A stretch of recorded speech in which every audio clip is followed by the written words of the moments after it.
Alright, what's going on everybody? Welcome back to another video here on the channel, and today we're going to be talking about billion-dollar companies trying to erode even more legal precedent so that they can have more power. Now, I'm assuming many of you know, I'm a pretty massive sports fan. Here in the United States, I watch pretty much everything except just like hockey. I don't really watch a whole lot of hockey. I don't watch golf or tennis. You put on some American football, baseball, basketball, some association football, anything like that, bro. I am all for it. I'm all on board. I absolutely love sports. Always have, always will. And I know many of you are the exact same way. Now, here in the United States, obviously, we have like I'd say like big four leagues, you know? We've got the NFL, NBA, NHL, and well, the MLB. We got it's a little bit fucky because soccer is just starting to kind of pop off in America, so MLS is like kind of creeping up on MLB, which is baseball and hockey, for like viewership and whatnot. But right now, that's kind of the picture, right? That's kind of what we're looking at. So anyway, these companies have obviously, I would say, adapted to the new streaming digital world. There's not really a lot of people rocking with cable anymore. I mean, some people, especially old folks, still use it, but in the next few years, especially, it's going to continue to grow and streaming is going to continue to dominate because that's the way that most consumers have gone. I'm the same way. You know, I have YouTube TV, and obviously these sports leagues like the NFL, the NBA, and whatnot, they have over time really depended on like cable streaming rights and whatnot to make a good portion of their money. The fans watching the sport ultimately is what really helps these leagues drive in profit. So for them, every single view counts. And I understand that. I do YouTube. Every single view counts. However, these leagues have, over time, I would say, made it ridiculously hard to actually access their content, especially for fans who support out-of-market teams like myself. And as a result, and along with the general rise of the internet and, you know, digital content, whatnot, there's been a massive amount of piracy on these sports events. People are going to a bunch of different websites. Honestly, I'm not going to give them out to you guys. I got like 4 or 5 of them myself, but I don't want them fucking taken down. I'm not documenting them, so I mean, I'm keeping my bag for me, bro. You want to find them, go find them. You could take a couple simple little looks on Twitter or something and you can find them. But anyway, with this piracy, these leagues are apparently now losing $28 billion a year. They're getting pretty fucking fed up with everybody pirating the streams, and they are now trying to rewrite the Digital Millennium Copyright Act to give them more broad power to shut down live streams and content across the internet that they deem to be in violation of their copyright, which I think is a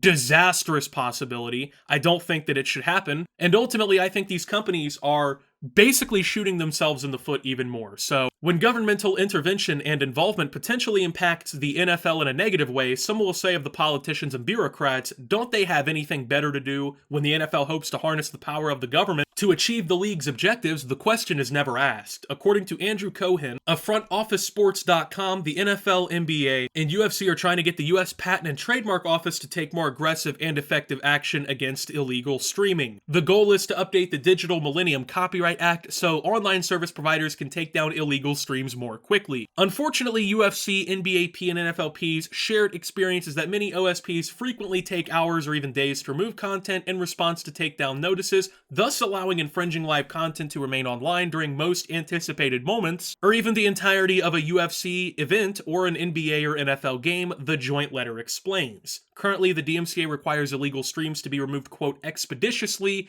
The NFL, NBA, and UFC want the language to be changed to instantaneously or near instantaneously. All right, so let's go ahead and talk about this, right? Like I said, I'm a little bit of a, what you could call a pirate myself, and I always have been, probably always will be. I will openly admit it. And the only reason that I continue to pirate, even after, you know, getting YouTube to go well for me and everything, is because in instances like this, it's almost impossible sometimes to not pirate the NFL. So for instance, I live in Ohio, right? I support 2 NFL teams. I support the Cincinnati Bengals. They're like the local market team. I've always liked a lot of the players that played there. I have a lot of family that are fans, and so, you know, I kind of inherited that team as well. Same thing with the Miami Dolphins, right? They're in Florida. My dad was a massive Dolphins fan, and I am now also a massive Dolphins fan. So for me, I almost never get to see the Dolphins play, even though they are currently now one of the better teams in the NFL, finally, for once in my life. Same thing with the Bengals. They're finally like some of the top teams, right? They're getting up there. I mean, the Bengals just went to the Super Bowl a couple years ago. They've been in the AFC Championship like 3 times now, 2 times now. Fucking the Dolphins are actually good on both sides of the ball and have decent coaching staff now, which I never thought I would see in my life. But for me, Fuck me, because I can almost never see the Dolphins play because they're out of market. Usually, coverage only allows you to get like 2 or 3 games for the NFL, and it's almost always the local teams. So you don't really get to see the actual NFL. You just get to see whichever of, like, couple of the 16 or whatever games that go on, whichever ones that the NFL decides to throw to you. So your options are to buy the NFL Sunday ticket package, which is fucking anywhere from $350 to $500 a fucking season, or you can enjoy your local market games, or you can type in a URL on Google that takes you to a pirated stream, and they have every single fucking game across the country for free. Which option do you think most sensible internet users are going to take? So the NFL will charge ludicrous fucking prices for basically full access to their product, and then they want to wonder why people are pirating billions of dollars worth of NFL games a year. Same thing with the fucking NBA, right? They got the whole League Pass package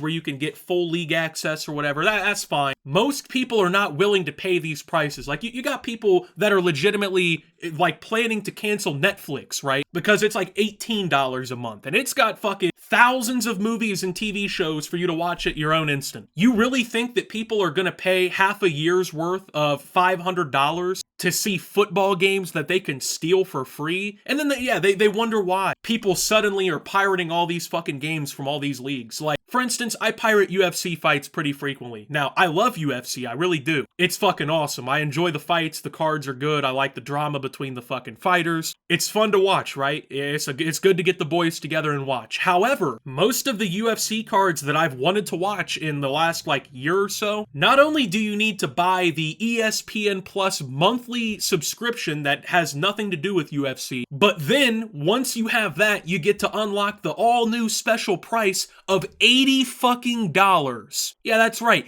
$80 fucking dollars to watch a UFC fight legitimately. So you end up paying, what, we'll be generous, $10 a month for ESPN Plus, which I never use. It really isn't that good. It's not really worth it to me. And then you get to pay $80 fucking dollars for a 4-hour UFC fight. You get to pay $20 an hour to watch mostly undercard fights. Once again, do you think most people think that that is a reasonable price? Do you think most people are willing to fork that level of fucking money over? So while all of these sports leagues have began locking all their content behind ludicrous paywalls that most people will not pay for, and they have limited the amount of content you can actually see to in-market teams, and even then, you don't even get to see them sometimes, then they want to sit around and wonder why people are pirating all their fucking games and all their fights and everything, right? The thing is like, for like Cincinnati, the Bengals, right? You can live in downtown Cincinnati, and some weekends, if the NFL has decided that, they're not going to make enough money displaying the Bengals game in the Cincinnati market, they do what's called a blackout, okay? And they say, fuck all the Bengals fans that wanted to watch their game on Sunday. The Colts and Cowboys are going to make us more advertising money. Let's play their game in the Cincinnati market instead. So if you're an NFL fan who's not paying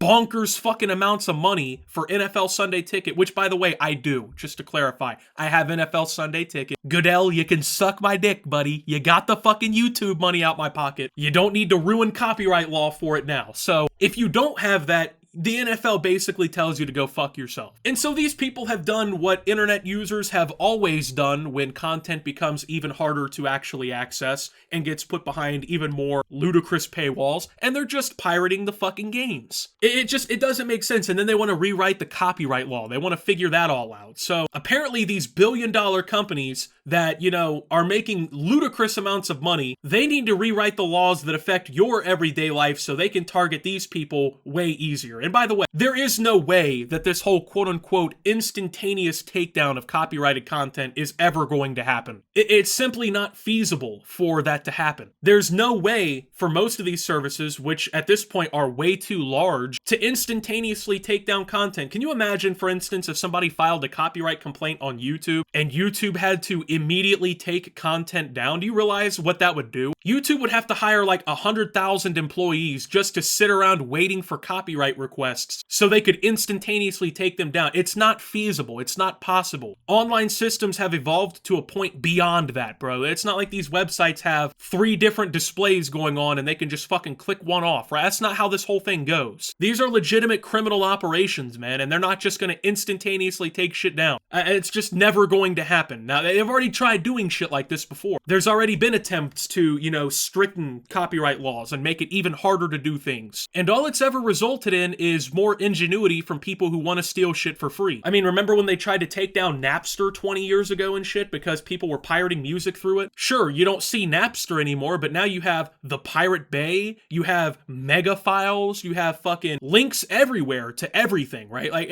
you can't stop piracy. That's the simple fact of the matter. If people want to pirate shit online, they're gonna pirate shit online. And if you start trying to knock down the websites that they use now, there's gonna be 10 times more of them that pop up in their place. That's how it's always worked. That's how it will always work. So for these companies, what do you do? If you're losing $28 billion a year, rewriting copyright laws is gonna do nothing to help you, even though it will give you more broadened power. What do? Maybe the NFL could knock Sunday Ticket down to a reasonable price and actually make it accessible and actually start airing more marketed games across the country so even more people could actually access the fucking product. Like, like for UFC, for instance, there's no reason that a card is $80. I'm sorry. There is absolutely no fucking way that that is the cost that people should have to pay. And if your league can't operate without charging a fucking ludicrous price for its product, maybe your league shouldn't exist. That's just kind of how business works. That's the 101 of business right there. If you can't afford to stay in business, you probably shouldn't be in business. Maybe your product's not feasible if you have to charge stupid fucking prices for it. But that's not the truth. These products are very viable. That's why they make billions of dollars a year. They just want to fatten their own pockets while getting even more power over government. And it's kind of funny because all of these leagues already suckle at government teat to begin with. Like the NFL, for instance, every single owner in the entire NFL that has a franchise ends up holding the local city's, citizens at fucking hostage gunpoint, essentially, every time they want a new stadium, like the Bills, right? The Bills have been good for the last few years. They want to get a new stadium in Buffalo. They've been holding the fucking taxpayers at gunpoint for like a $1 billion stadium, threatening, essentially to leave if that isn't, actually fulfilled. And that's what teams do. If they can't get stadiums out of their city, which is paid for entirely by the local taxpayers, pretty much, they threaten to leave. And of course, they can't have them leave because these massive business enterprises end up making the city so much fucking money in commerce and whatnot when people go buy tickets for the game and spend money at the fucking stadium and whatnot, right? So these cities end up falling victim to these people who are almost always billionaires to begin with, and they end up buckling and giving them the stadiums that they want, and the NFL reaps all the reward from that to begin with. So the NFL already makes stupid amounts of money off of taxpayer dollars. Up until 10 years ago, they were considered a non-profit company and only just recently have given up that status of tax exemption. Things like that, right? So fuck these companies, okay? Fuck the NBA, fuck the NFL. Yeah, your products are cool or whatever, but fuck off. You don't need to rewrite the DMCA laws for your own benefit. Just make better products and make them more accessible. That always helps the issue of piracy, because fundamentally the issue of piracy is accessibility. Make content more accessible, make piracy less feasible. It's literally that fucking simple. But no, they want to rewrite the laws that govern over your daily life in some way so that they can have better, influence. Man, fuck these companies. Anyway, with that being said, thank you guys for watching. If you did enjoy, make sure to leave a like, subscribe if you're brand new around here on the channel, follow me over on Twitter and Twitch at @SubToOptimus. Make sure to check out Shoptimus down below. Thank you to my Watch Optimus subscribers. Your support helps the channel tremendously. And until my next video, guys, this is Optimus. Well, gonna go watch NFL Sunday Ticket next weekend, and signing out.